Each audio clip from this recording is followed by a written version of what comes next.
Facebook and Google are coming under fire for sharing fake news on their websites. The two companies are making changes to make sure their users are not being fed misinformation.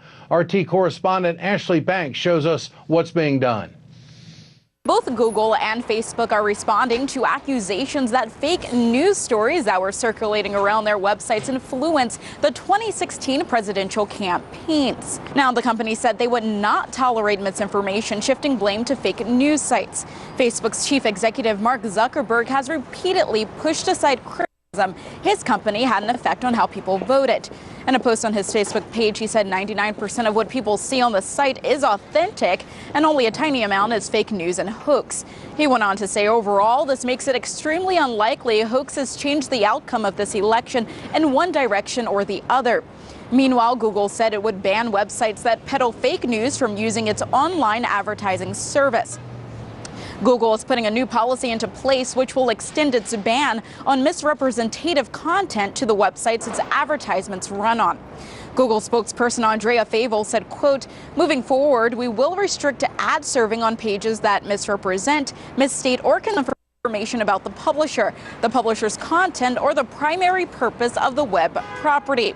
Favel added the policy change had been in the works for a while and was not in the reaction to the election. Now, Facebook has updated language in its audience network policy, saying it will not display ads in its sites that show misleading or illegal content, including fake news sites. A Facebook spokesman said, quote, our team will continue to closely vet all prospective publishers and monitor existing ones to ensure compliance. According to the New York Times, Facebook employees and executives have been increasingly questioning their responsibilities and role in influencing the electorate. So did Facebook or Google influence Americans in the way they voted in the last election? Well, we may never know the answer to that question, but one thing is for certain is that if you want to know the facts, then you need to look at more than one source. In Washington, Ashley Banks, RT. To talk more about this tonight, I am joined by lawyer and media critic Lionel of Lionel Media. Lionel, I find this terribly ironic that we're taking apart Facebook and Google for the possibility of news. When CNN had the map out there, they had Hillary Clinton already at 270 plus, and she was on her way to the White House. So if Facebook and Google need to correct some things, I would imagine there might be some mainstream media outlets that might follow suit. Your reaction, my friend? Over, Kreskin. Move over, Kreskin. There's Big Eddie. How about this, Ed? You ready for this? Don't ever publish fake news. You mean like the New York Times did when it published, without question, the fact that Saddam Hussein had weapons of mass destruction and that they was killing all these people?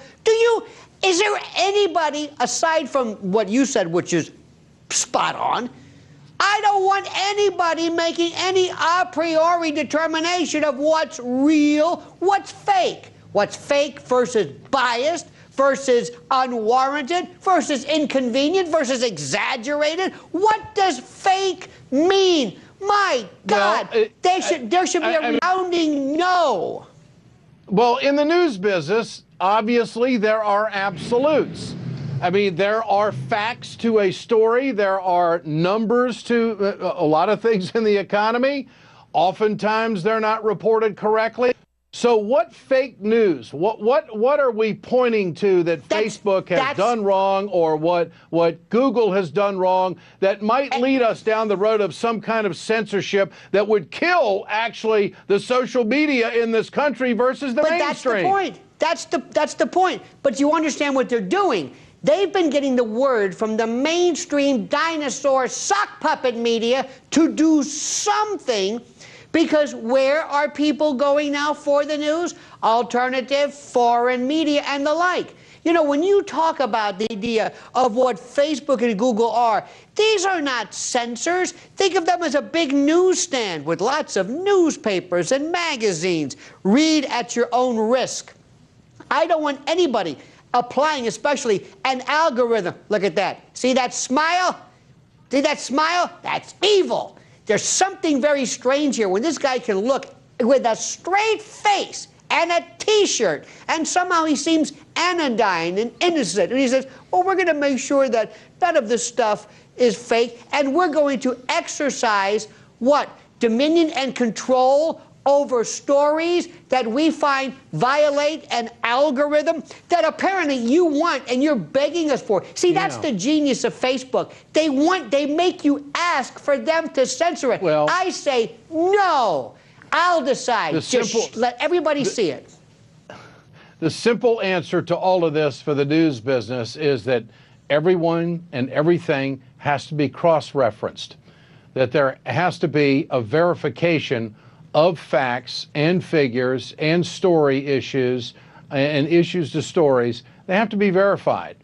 And the only thing the media has is its own credibility. I mean, you can go on the internet and you can, about 25% of what you read isn't right. I mean, that's always been my philosophy. I mean, but Ed, go ahead.